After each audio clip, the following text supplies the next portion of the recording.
రక్షకుడైన యేసుక్రీస్తు ప్రభువారి పేరిట కూడి వచ్చిన మీ కుటుంబములకు దేవుడు శుభములను సమాధానములను మెండుగా మీ కుటుంబములకు దేవుడు కలుగు చేయునుగాక. ఆమేన్. ఈరోజు దేవుని యొక్క వాక్యమును మనం చూసినట్లయితే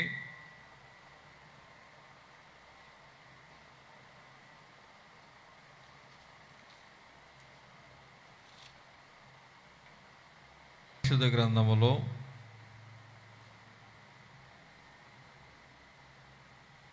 గ్రంథము 101వ అధ్యాయము 6వ వచనము చూస్తే, నా యొద్ద నివసించినట్లు దేశములో నమ్మకస్తులైన వారిని నేను కనిపెట్టుచున్నాను. చాలండి, షార్ప్ తగ్గుతుంది. నా యొద్ద నివసించినట్లు నమ్మకస్తులైన వారిని ఏం చేస్తున్నాడు? దేవుడు కనిపెట్టుచు ఉన్నాడు. దేవునికి ఎవరు కావాలంటే నమ్మకస్తులైన వారు దేవుడికి కావాలి. మనం చేసే చిన్న పనైనా, మనము చేసే పెద్ద పనైనా, ఏ పనైనా కానీ దేవుడు చూస్తున్నాడు, దేవుడు గమనిస్తున్నాడు. మనము చేసే చిన్న పని పెద్ద పని దేవుని యొక్క అగ్ని పరీక్షలో నిలుస్తుందా నిలవదా? మనము జీవించే జీవితము దేవుని యొక్క అగ్ని పరీక్షలో నిలుస్తుందా నిలవదా అని దేవుడు చూస్తున్నాడని ఒక భయము కలిగి ఈ లోకములో నమ్మకస్తుడిగా మనము జీవించినట్లయితే దేవుని యొద్ద నివాసము మనకు దొరుకుతుంది, నివసించే భాగ్యము మనకి దొరుకుతుంది. దేవుడు తన యొద్ద ఉండడానికి ఎవరిని కోరుకుంటున్నాడంటే నమ్మకస్తులైన వారిని మాత్రమే దేవుడు కోరుకుంటున్నాడు. అపనమ్మకస్తులైన వారిని దేవుడు కోరుకోవటము లేదు. నువ్వు నమ్మకస్తుడివేనా, అపనమ్మకస్తుడివా? దేవుడు నమ్ముకున్న బిడ్డలం నమ్మకస్తులముగా ఉండాలి. మన ఇంటిలో ఉన్నటువంటి ఫ్యాన్ కానీ, బైకు కానీ, సైకిల్ కానీ ఆగకుండా ప్రయాణం చేస్తే దానిని మనము కోరుకుంటాం, దానిని ఇష్టపడతాం. ఏదైనా బైకు ఎక్కడికైనా దూర ప్రయాణం చేయాలనుకున్నప్పుడు ఎప్పుడు ఆగిపోతుందో, ఎప్పుడు స్టార్ట్ అవుతుందో తెలియని బైకు ఉంటే అటువంటి వాహనాన్ని మనం ఇష్టపడతామా? ఇష్టపడము. ఎందుకంటే అది ఎప్పుడు ఆగిపోతుందో, ఎప్పుడు వెళుతుందో తెలియదు. అంటే నమ్మకము లేనటువంటి వాహనం. మన ఇంట్లో ఫ్రిడ్జ్ ఉంది, కాసేపు పనిచేస్తుంది, కాసేపు ఫ్రిడ్జ్ పనిచేయటంలా ఏమవుతుంది? ఆ ఫ్రిడ్జ్లో ఉన్నవన్నీ ఆహార పదార్థాలన్నీ కూడా పాడైపోతాయి. అంటే నమ్మకమైన ఫ్రిడ్జ్ కాదది, పాడు చేస్తుంది. అపనమ్మకస్తులు ఇప్పుడు కూడా పాడు చేసే గుణము కలిగి ఉంటారు. నమ్మకస్తులైన వారు ఎప్పుడు కూడా పాడు చేసే గుణము కన్నా గమ్యస్థానానికి నడిచేవారిగా, చేర్చేవారిగా, గుర్తెరిగిన వారిగా ఉంటారు నమ్మకస్తులైన వారు. అట్టివారే దేవునికి ఇష్టలైన వారిగా ఉన్నారు. అట్టివారే భక్తిపరులు, శ్రేష్ఠులుగా ఆయన దృష్టికి కనబడుచున్నారు. కాబట్టి బాగా పనిచేసే దానిని మనం ఇష్టపడతాం, బాగా పనిచేయని దానిని ఇష్టపడము. అలాగే దేవుని విషయాల్లో కూడా ఏ విషయంలో మనం నమ్మకస్తులుగా ఉన్నా, ప్రతి విషయంలో నమ్మకస్తులుగా ఉండాలన్నది దేవుని యొక్క వాక్యం విశ్వాసులుగా జీవిస్తున్న మనకి హెచ్చరిక చేస్తుంది. కాబట్టి దేవుని సన్నిధికి వచ్చే విషయంలో నమ్మకస్తులమేనా? ప్రతిరోజు దేవునితో సహవాసము చేసే విషయములో నమ్మకస్తులమేనా? అనుదినము దేవునితో గడిపే వ్యక్తులముగా సహవాస విషయములో నమ్మకస్తులమేనా? అలాగుననే రొట్టె విరిచే క్రమములో కానీ, బోధ క్రమములో కానీ, సహవాస క్రమములో కానీ మనము ఎడతెగకుండా ఉంటున్నామా? ప్రార్థన యందు ఎడతెగకుండా ఉండే విషయములో నమ్మకముగా ఉంటున్నామా? తెల్లవారుజామున లేచి దేవునికి ప్రార్థన చేసే విషయములో నమ్మకస్తులముగా ఉంటున్నామా? దేవుని యొక్క పరిచర్య విషయములో నమ్మకస్తులముగా ఉంటున్నామా? దేవుని విషయములో ఏ విషయములో మనం నమ్మకస్తులం? ఒకసారి నీ అంతరాత్మను పరిశీలించుకో, నీ హృదయాన్ని పరిశీలించుకో. నమ్మకస్తులైన వారిని దేవుడు కోరుకుంటున్నాడు. నమ్మకస్తులైన వారిని ఆయన యొద్ద ఉండడానికి కనిపెడుచున్నాడు.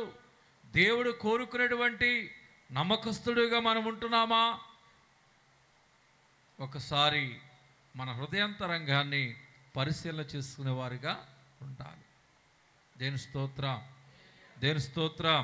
కాబట్టి పరిశుద్ధ గ్రంథములో 1 కొరింథీ పత్రిక 7వ అధ్యాయము 25వ వచనములో దేవుని యొక్క వాక్యమును మనం చూసినట్లయితే గట్టిగా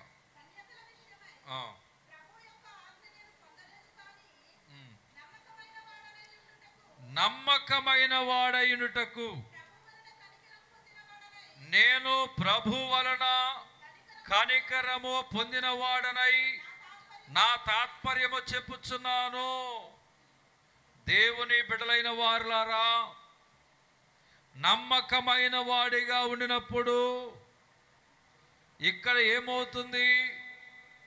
ప్రభు వలన కనికరము పొందినవాడనై.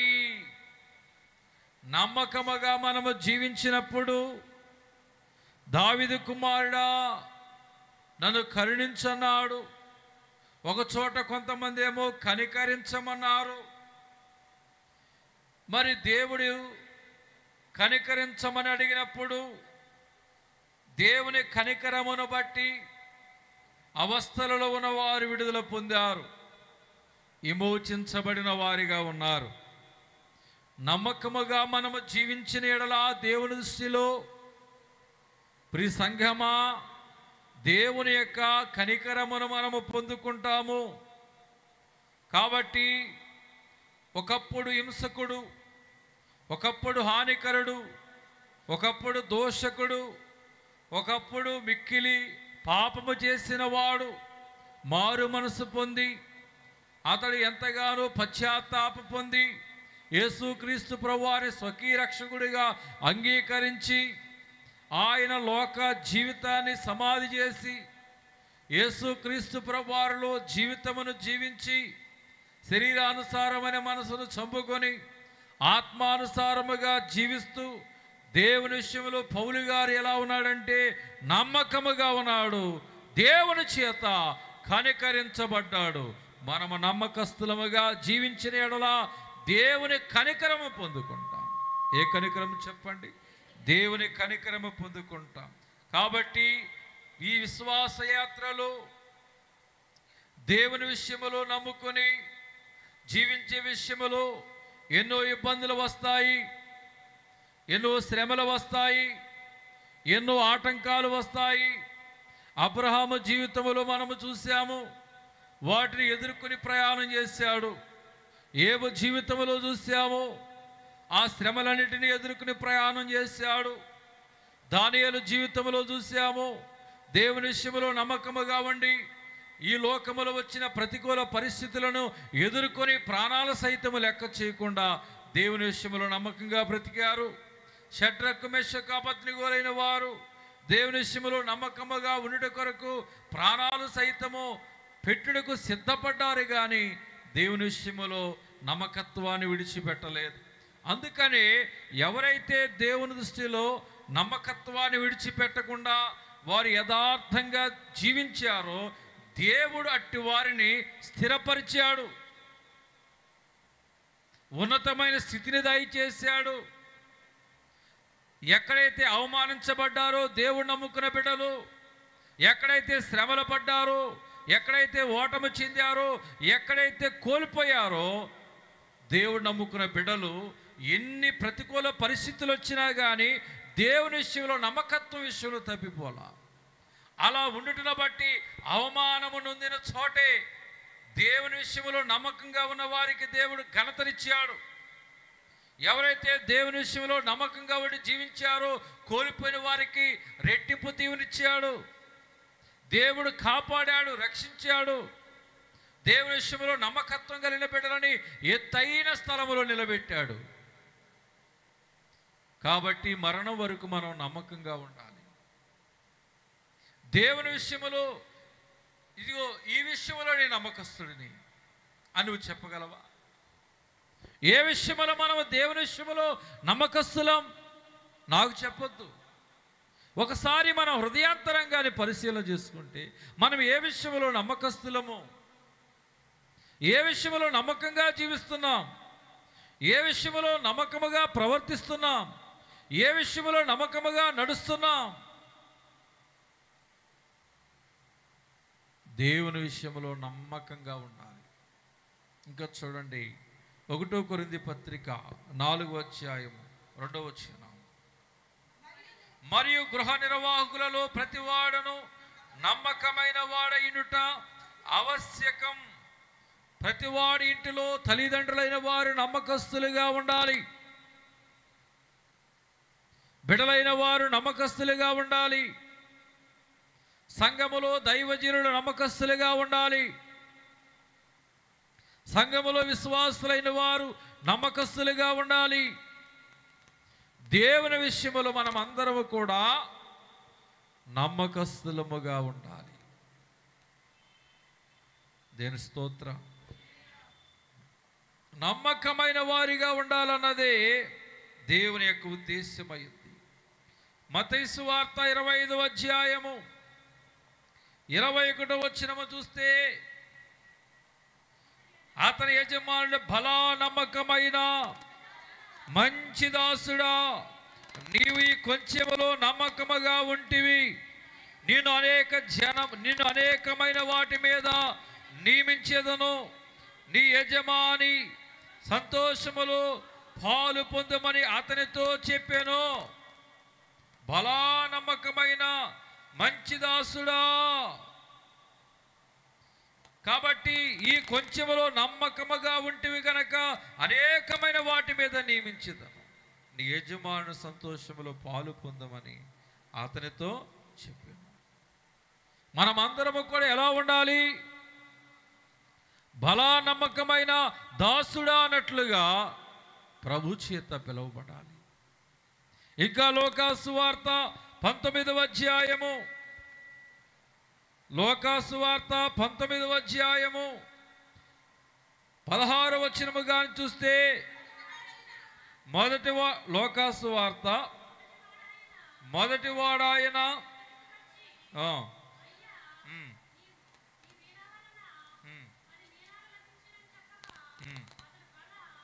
భలా మంచి దాసుడా, నీవు కొంచెములో నమ్మకముగా ఉంటివి గనక 10 పట్టణముల మీద అధికారి వైండమని అతనితో చెప్పాను. హల్లెలూయా, హల్లెలూయా. దేవుని ప్రియ సంగమా, భలా నమ్మకమైన దాసుడిగా పిలువబడ్డారు. నమ్మకముగా జీవించటను బట్టి దేవుడేమిచ్చాడు చెప్పాలి. ఈ లోకాసు వార్త 19వ అధ్యాయములో దేవుడేమిచ్చాడంటే, భలా మంచి దాసుడా, నీవి కొంచెములో నమ్మకముగా ఉంటివి గనక 10 పట్టణముల మీద అధికారి వైండుమని వానితో చెప్పాను. ఈ లోకములో మనము ఏ వృత్తులలో ఉండినా కానీ అది దేవుని సేవ అవ్వచ్చు, నమ్మకముగా ఉండాలి. ఉద్యోగం అవ్వచ్చు, నమ్మకముగా ఉండాలి. సంసారిక జీవితం అవ్వచ్చు, నమ్మకముగా ఉండాలి. విశ్వాస జీవితము కావచ్చు, నమ్మకముగా ఉండాలి. ఈ లోకములో నువ్వు కోరుకున్న ఔదార్యము, అంతస్తు, అధికారం అనేది నువ్వు కోరుకుంటే వచ్చేది కాదు. నువ్వు దేవుని విషయంలో నమ్మకముగా ఉంటే దేవుడు ఖచ్చితముగా నమ్మకస్తులైన వారికి ఏ విషయములో మనము బానిసత్వములో ఉన్నామో, ఎవరు ఏలుబడిలో ఉన్నామో ఆ శత్రువులంతటి మీద దేవుడు మళ్ళీ ఏం చేస్తాడంటే అధికారులుగా దేవుడు చేయబోతున్నాడు. నువ్వు నమ్మకంగా బ్రతుకు. నిన్ను ఏం చేయబోతున్నాడు? అధికారిగా చేయబోతున్నాడు. నీకేమి ఇవ్వబోతున్నాడు? అధికారం ఇవ్వబోతున్నాడు. నమ్మకముగా బ్రతికే వారికి దేవుడు చేసే మేలేమిటి? నమ్మకముగా బ్రతికే వారికి దేవుడిచ్చే దీవెనేమిటి? నమ్మకముగా బ్రతికే వారికి దేవుడిచ్చేటువంటి ఆశీర్వాదం ఏమిటి? చాలామంది దేవుని విషయంలో నిలువెచ్చని స్థితిలో ఉంటున్నారు. ఇటు వెచ్చగా ఉండటం లేదు, ఇటు చల్లగా ఉండటం లేదు.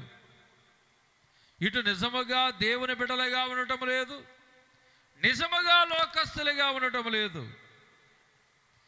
కలగం పులగం రెండూ చేస్తున్నారు. ఏకం పాకం అయిపోతున్నారు. సంగమా, లోకమనే రంగంలోనికి వెళితే మీకు కలిగేది భంగమే. దేవుడు నమ్ముకున్నదేదో నమ్ముకున్నావు. ఈ లోకములో ఉన్నదంతా వ్యర్థమని ఎరిగి దేవుడి స్వకీయ రక్షకుడిగా అంగీకరించావు. కుక్క తన వాంతికి ఆశపడినట్లుగా, కడగబడిన పంది బురదలో డొలినట్లుగా రక్షించబడిన నీవు నమ్మకత్వాన్ని విడిచిపెట్టి పాపములో డొల్లేటువంటి ప్రయత్నాలు చేయక నిజముగా దేవుని బిడ్డగా ఈ లోకములో నమ్మకంగా బ్రతుకో. దేవునికి ఏమిస్తాడంటే అధికారాన్ని ఇస్తాడు, ఔదార్యాన్ని ఇస్తాడు. పెంట కుప్పలో పడిపోయిన నీ జీవితాన్ని దేవుడు లేవనెత్తుతాడు. అవమానపరచబడిన నీ జీవితాన్ని దేవుడు ఘనపరుస్తాడు. నమ్మకస్తునిగా బ్రతుకు దేవుని దృష్టిలో. దేవుని వాక్యం ఏం చెప్తుంది? మన ప్రవర్తన ఎలా ఉంది? మన జీవితం ఎలా ఉంది? మన నడక ఎలా ఉంది? దేవుని యొక్క త్రాసులో మనము తూగగలమా? తేలిపోతామా? నమ్మకత్వం విషయంలో దేవుడు గనక మనల్ని తూచినట్లయితే నువ్వు తూగుతావా, తేలిపోతావా? త్రాసులో నీ నమ్మకత్వాన్ని దేవుడు త్రాసులో వేస్తే నువ్వు తూగుతావా, తేలిపోతావా? దేవుడు క్రిందివాడిగా ఉండాలని దేవుడు కోరుకోలేదు, నిన్ను పైవాడిగానే ఉండాలని కోరుకున్నాడు. అందుకే ప్రభునందు దేవుని బిడ్డలైన వారులారా, 1 సమూయేలు గ్రంథం 22వ అధ్యాయము 14వ వచనములో, 1 సమూయేలు గ్రంథము, యెహోవా ఆకాశమందు గర్జించెను, రాజా అహీమెలెకు రాజా రాజునకు అల్లుడై నమ్మకస్తుడై ఆలోచనకర్తయై నీ నగరిలో ఘనత వహించిన దావీదు వంటి వాడు నీ సేవకులందరిలో ఎవడున్నాడు? అతని పక్షముగా నేను దేవుని యొద్ద విచారణ చేయుట నేడే ఆరంభించి తినా. దేవుని స్తోత్రం, దేవుని స్తోత్రం. ఇక్కడ నమ్మకస్తుడై ఆలోచనకర్తయై, నమ్మకస్తుడై దావీదు ఎలా ఉన్నాడు? ఆలోచనకర్తయై నీ నగరిలో ఘనత వహించిన దావీదు వంటి వాడు నీ సేవకులందరిలో ఎవడున్నాడు? బయటి వారి ద్వారా సాక్ష్యం పొందాడండి.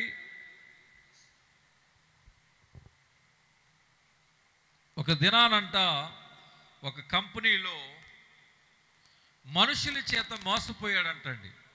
ఎవరి చేత? మనుషుల చేత. కంపెనీలోకి వచ్చే మనుషుల చేత ఆ యజమాని మోసపోయాడంట. కంపెనీ మొత్తం కూడా మోసంలో మూసివేయబడిందంట. పనిచేసే వారి యొక్క మోసం బట్టి ఆ కంపెనీ ఏమైంది? మూసివేయబడింది.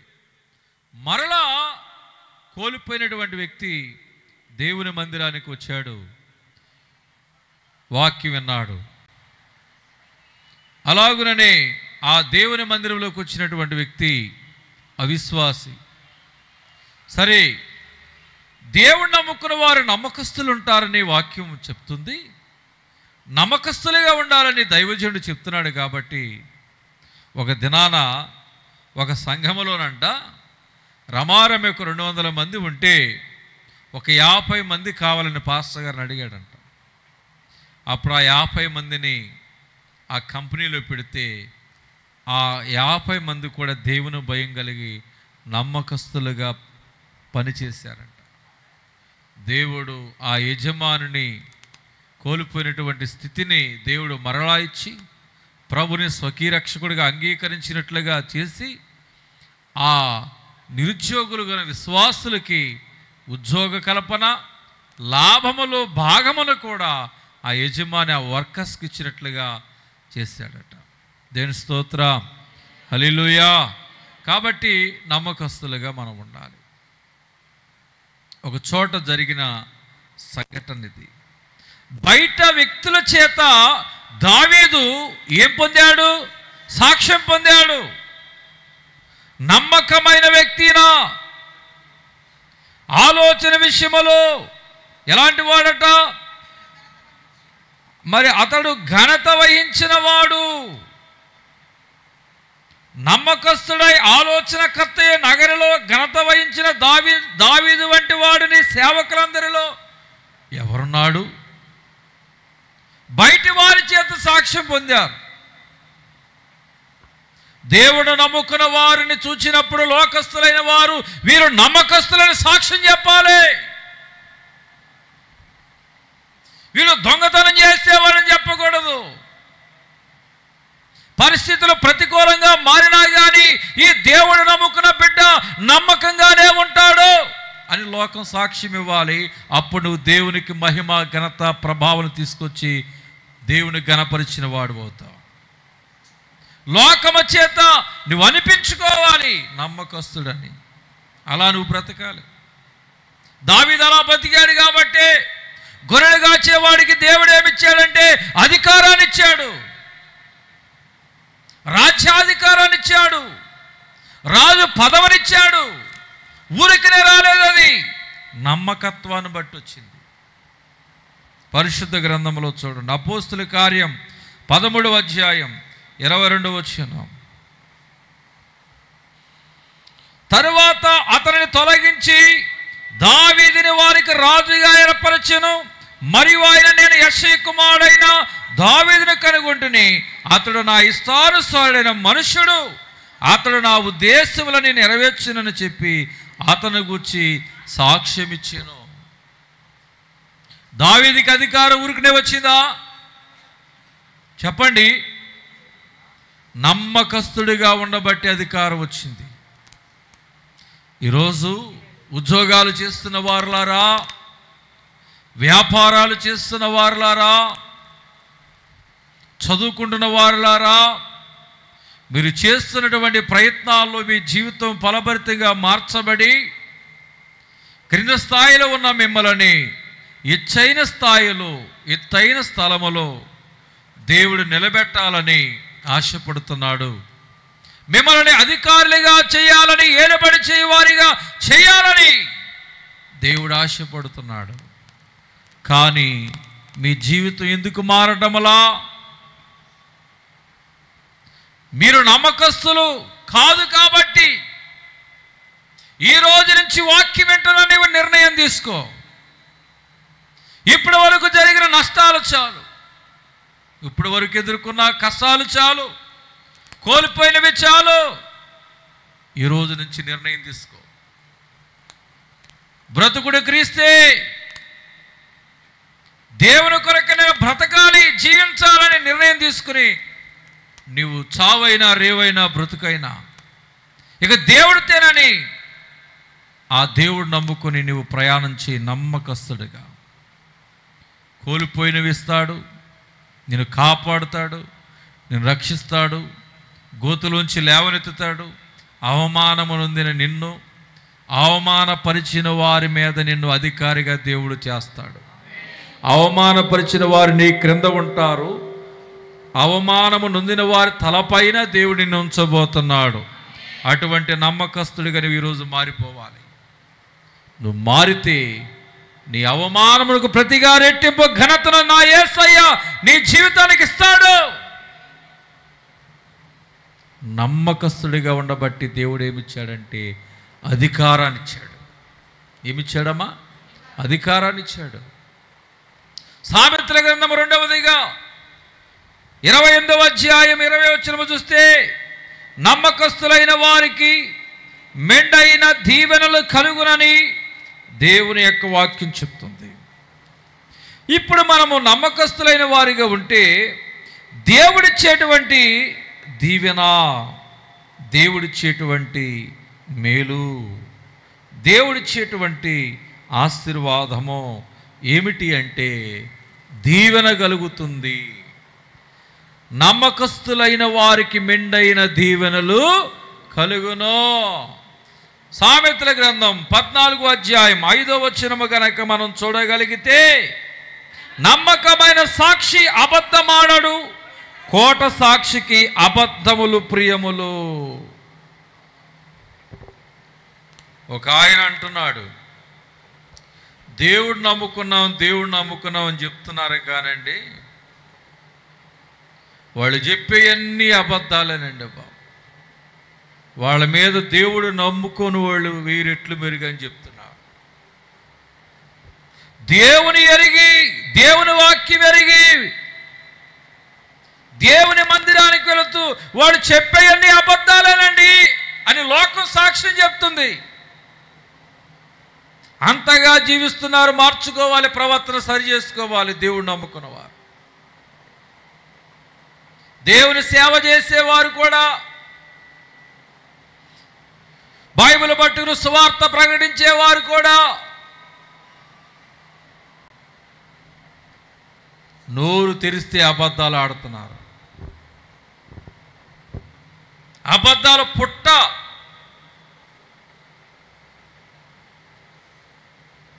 ఇక్కడ వాక్యం ఏం చెప్తుంది? నమ్మకమైన సాక్షి అబద్ధమాడడు, కోట సాక్షికి అబద్ధములు ప్రియములు. దేవుడి భయం లేదండి. దేవుని సేవ చేసే పాస్టర్ గారులకు కూడా ఏమి లేదు, దేవుని భయం లేదు. వారు ఏం మాట్లాడుతున్నారు? అబద్ధాలు మాట్లాడుతున్నారు. దేవుడు చెప్పదు, దేవుడు చెప్పాడు అంటున్నారు. దేవుడు ఎలా మనకు మునిపే దేవుడు ఎలమన్నామని చెప్తున్నారు. దేవుడు చేయమనకు మునిపే దేవుడు చేయమన్నాడని చెప్తున్నారు. ఇప్పుడే దేవుడు నాతో చెప్తున్నాడు, ఈ బిడ్డ యొక్క గర్భాన్ని దేవుడు తెరుస్తున్నాడు, ఈ బిడ్డకి దేవుడు ఒక ఆడబిడ్డలో మగబిడ్డని దేవుడు ఇవ్వబోతున్నాడు, ఇప్పుడు నాకు దేవుడు చెప్తున్నాడు అని అభిషేకంతో ఊగిపోతూ చెప్తున్నాడు. మళ్ళీ పేరు బట్టి ఈ బిడ్డకి దేవుడు నాకు చెప్పాడు, గర్భం తెరుస్తున్నాడు, మగబిడ్డనో ఆడబిడ్డనో దేవుడు ఇవ్వబోతున్నాడు, దేవుడు నాకు చెప్పాడు అన్నాడు. ఇదేంటి? మా ఆవిడికి గర్భసంచి తీసి 6 నెలలు అయిపోతే ఏంటంట? గర్భసంచి తీసి 6 నెలలు అయింది. గర్భసంచి తీసి 6 నెలలు అయితే ఈ పాస్టర్ గారు ఏమంటున్నాడు? ఈ ఇంటి యజమానురాలకి ఇప్పుడే దేవుడు నాకు చెప్పాడు, ఆడ శిశువునో మగ శిశువును దేవుడు క్షేమం కలుగునని ప్రార్థన చేస్తున్నా బాగుండేది, మేలు కలుగునని చెప్పినా బాగుండేది. ఇది అవునా కాదా? పాస్టర్ గారు చెప్పేది నిజమా అబద్ధమా? చెప్పండి అమ్మా. దేవుని స్తోత్రం. హల్లెలూయా. చాలామంది చీకట్లో పానాలు వేసేవాళ్ళు బయలుదేరారు. ప్రెగ్నెంట్ అవ్వగానే అయ్యా ప్రార్థన చేయమంటున్నారు. ఒకడేమంటాడండి మగపిల్లలు పుడతాడు, ఒకడేమంటాడంటే నీకు ఆడపిల్ల. దేవుడు చెప్పాడమ్మా అంటున్నారు. అన్నీ అబద్ధాలే. విశ్వాసకు ఒక తీర్పే. సేవ చేసే వారికి, వాక్యం చెప్పే వాళ్ళకి 2 తీర్పులు. కఠిన తీర్పు. విశ్వాసులైనా కానీ మీరు నమ్మకస్తులుగా ఉండండి. దేవుని సేవ చేసే మేమైనా కానీ ఎలా ఉండాలి? నమ్మకస్తులుగా ఉండాలి. ఇక్కడ వాక్యం ఏం చెప్తుంది? 14వ అధ్యాయం 5వ వచనం సామెతల గ్రంథములో, నమ్మకమైన సాక్షి అబద్ధమానడు, కోట సాక్షికి అబద్ధములు ప్రియములు. బోధ బహింపు, బ్రతుకు కంపు. నోరు తెరిస్తే అందమైన అబద్ధాలు ఆడుతారండి. నోరు తెరిస్తే అందమైన అబద్ధములు ఆడుతున్నారు. దేవుని భయము లేని వారు వీరు. అది విశ్వాసులైనా సేవకులైనా.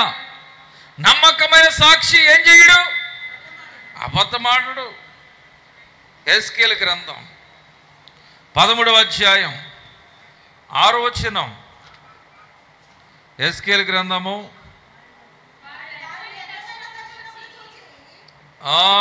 వ్యర్థమైన దర్శనాలు చూచి,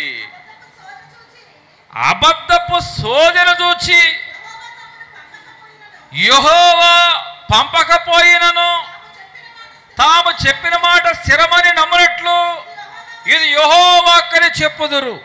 నేను సెలవీయకపోయినను ఇది యెహోవా వాక్కని మీరు చెప్పిన యెడల మీరు కనినది వ్యర్థమైన దర్శనము కదా, మీరు నమ్మదగని సోదెగాండ్రైతిరి కదా. ఇలా బయలుదేరారంట. నమ్మదగని సోదెగాండ్రైతిరి కదా. దేవుడు చెప్పక మునిపే దేవుడు చెప్పాడు అంటున్నారు. నమ్మదగని సోదిగాండ్రులు ఎక్కువ అయిపోయారు ఇప్పుడు ఈ లోకములో. దేవుని యొక్క వాక్యం చదివిన వాడు మోసపోడు, దేవుని వాక్యం తెలిసిన వాడు మోసపోడు. నమ్మదగిన సోదిగాండ్ల చేత మోసపోయేవాడు ఎవరంటే దేవుని వాక్యం చదవనివాడు, దేవుని వాక్యం ఎరగనివాడు, దేవుని వాక్యం విషయంలో జ్ఞానం లేనివాడు మోసపోతాడు. కాబట్టి దేవుని సేవ ఆటపాటలతో కూడింది కాదు, భుక్తి కొరకు చేసేది కాదు. దేవుని సేవ ముక్తి కొరకు చేయాలి. చాలామంది సోదెగాండ్రుల వలె, నమ్మదగని సోదెగాండ్రుల వలె దేవుడు చెప్పకపోయినా కానీ దేవుడు చెప్పాడని అబద్ధాలు ఆడుతున్నారు దైవ సేవకులు. నమ్మకంగా మాట్లాడాలి, నిజముగా మాట్లాడాలి, ఉన్నది ఉన్నట్లుగా మాట్లాడాలి. నాలుక మెలిపెట్టి మాట్లాడకూడదు. వంకర మనసు విడిచిపెట్టు, తిన్నని మనసు కలిగి జీవించు. వంకర బుద్ధిని విడిచిపెట్టాలి, తిన్నని బుద్ధి కలిగి ఉండాలి. అంత మోసమేనండి. విశ్వాసులైన వారు చెప్పే మాటలు కూడా అన్ని అబద్ధాలే. దేవుని సన్నిధిలో దైవజనులు ఎదుట అబద్ధాలే. అననీయ సప్పీరాలటువంటి వారు దైవజనులు ఎదుట అబద్ధములాడి అక్కడికక్కడే చచ్చిపోయారు. దైవజనుడి ఎదుట కూడా అబద్ధాలే ఆడుతున్నారు. దేవుని సన్నిధిలో కూడా అబద్ధాలే ఆడుతున్నారు. దేవుడు అబద్ధికులంటే దేవునికి అసహ్యం. ఎవరైతే అబద్ధాలు ఆడతారో, అబద్ధమును ప్రేమిస్తారో, పనిని జరిగిస్తారో దేవునికి వారు అసహ్యులు. అబద్ధాలు ఆడటం మానేయండి, సత్యమే పలకండి. మీ మాట అవునంటే అవును, కాదంటే కాదు అని వాక్యం చెప్తుంది. అలా ఉండాలని. ఏబు గ్రంథము 27వ అధ్యాయము 4వ వచనం. నిశ్చయముగా నా పెదవులు అబద్ధము పలుకుటలేదు, నా నాలుక మోసము ఉచ్చరించటలేదు. ఎవరు ఇలా మాట్లాడింది? ఏబు భక్తుడు. నిశ్చయముగా నా పెదవులు అబద్ధం పలకట్లేదు, నా నాలుక మోసం ఉచ్చరింపలేదు. ఎంతకాలం అబద్ధాల చేత, ఎంతకాలం మోసాల చేత నువ్వు బ్రతుకుతావు? మేలు పండు చూడు, మేలుమైండు పట్టు విప్పు చూడు, పురుగులు ఉన్నట్లుగా నీ జీవితం మారిపోద్ది. వేషధారులు దేవునికి అసహ్యులు. నువ్వు సత్యమే పలుకు. నమ్మకముగా జీవించాడు, నమ్మకముగా మాట్లాడాడు, సత్యమనే పలికాడు ఏబు. అందుకే ఆ నమ్మకస్తుడిని ఏబుని ఏం చేశాడు? ఏబు గ్రంథం 1వ అధ్యాయం 10వ వచనం చూడండి.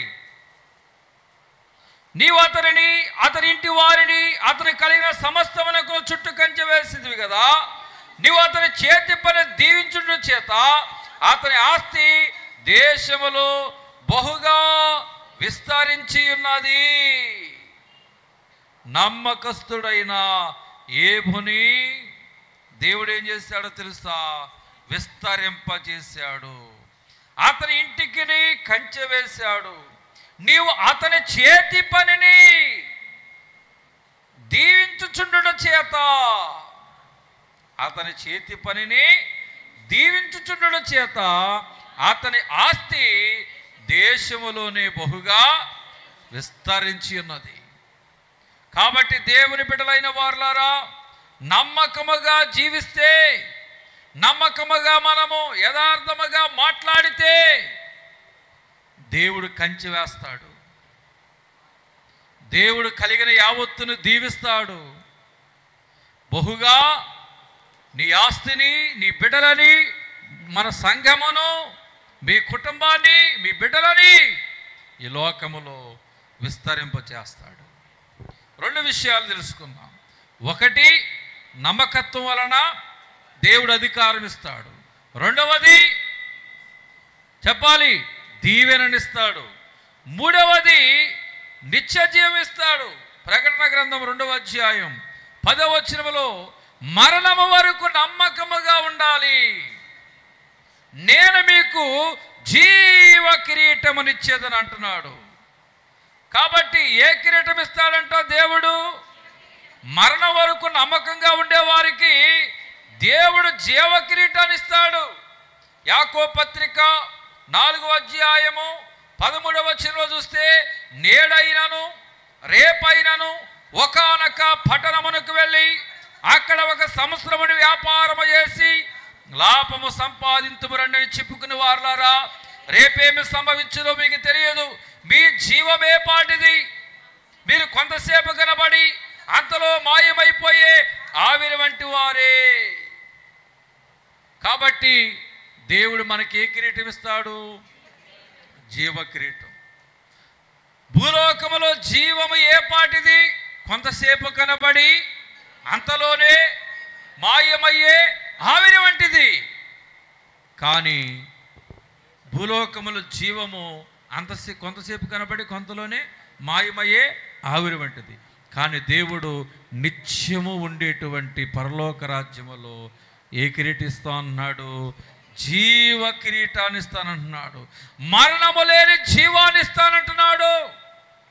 మరణము లేనటువంటి జీవమును, నిత్య జీవమును ఇస్తానంటున్నాడు. కాబట్టి మంచి పోరాటము పోరాడాలి. మన పరుగుని కడముట్టించాలి. మంచి పోరాటం, నమ్మకంగా మనం పోరాడాలి. ఎవరైతే నమ్మకంగా బ్రతుకుతారో, కీర్తన గ్రంథము 31వ అధ్యాయము 23వ వచనము చూస్తే, కీర్తన గ్రంథము 31 యెహోవా భక్తులారా మీరందరూ ఆయన ప్రేమించుడి, యెహోవా విశ్వాసులను కాపాడును. చాలా నమ్మకంగా మనం దేవుని విషయంలో ఉంటే, సింహాల బోన్లో కాపాడే దేవుడు, సింహాలాంటి మనుషుల మధ్య నువ్వు జీవించినట్లయితే నిన్ను పాడు చేయాలని చూస్తున్నప్పుడు ఆ సింహాలాంటి మనుషుల మధ్య నుంచి నిన్ను కాపాడుతాడు. నువ్వు నమ్మకస్తుడిగా ఈ లోకంలో జీవిస్తే, షడ్రకు మెషకు అబద్ధికులను అగ్నిగుండంలో పడవేస్తే కాపాడిన దేవుడు అగ్నిగుండం నుంచి నీ జీవితంలో అగ్ని వంటి శ్రమలు వచ్చినప్పుడు ఆయన నిన్ను కాపాడుతాడు. ఏబు భక్తుడు ఈ లోకములో ఎన్ని శ్రమలు వచ్చినా కానీ దేవుని విడిచిపెట్టకుండా నమ్మకముగా జీవించబట్టి కోల్పోయినవన్నీ తిరిగిచ్చినట్లుగా ఈరోజు దేవుని విషయంలో మనం నమ్మకముగా జీవించగలిగితే ఎన్ని శ్రమలు వచ్చిన వాటిని జయించే శక్తినిస్తాడు. కోల్పోయినవన్నీ నా ప్రభు తిరిగిస్తాడు. నమ్మకస్తుడిగా బ్రతుకు. దేవుని విషయంలో నమ్మకంగా జీవించు. 4 విషయాలు నేర్చుకున్నాం. నమ్మకస్తుడిగా ఉంటే అధికారాన్ని ఇస్తాడు. నమ్మకస్తుడిగా ఉంటే దీవెననిస్తాడు. నమ్మకస్తునిగా ఉంటే నిత్య జీవం ఇస్తాడు, జీవ కిరీటాన్ని ఇస్తాడు. నమ్మకస్తునిగా ఉంటే కాపాడుతాడు. దేవుడు కొద్ది మాటలు దేవుడు దీవించును గాక. ప్రార్థన చేసుకుంటాం.